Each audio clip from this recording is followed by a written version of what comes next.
இந்த மெத்தடில் நீங்கள் பாயசம் சாப்பிட்டு பாருங்கள், டேஸ்ட்டு பக்காவாக இருக்கும். இந்த மெத்தட் யாருக்கெல்லாம் பிடிக்கும்னு சொல்லிட்டு மறக்காமல் கமெண்ட்டில் சொல்லுங்கள்.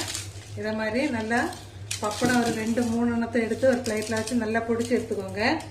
அது கூட உங்களுக்கு தேவையான பழம் வந்து எல்லா பழமும் இதுக்கு சூப்பராக இருக்காது. ரசவள்ளி பழம் இதுக்கு நல்ல டேஸ்ட்டு சூப்பராக இருக்கும். அப்படி இல்லை அப்படின்னு சொன்னால் சிங்கம் பழம் எடுத்துக்கோங்க, நல்லாயிருக்கும்.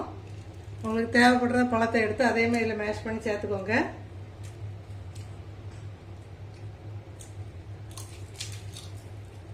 மேஷ் பண்ணி சேர்த்துட்டு இதுக்கு மேலே சூடாக பாயசத்தை ஊற்றி சர்வ் பண்ணி டேஸ்ட் பண்ணி பாருங்கள். டேஸ்ட்டு சூப்பராக இருக்கும்.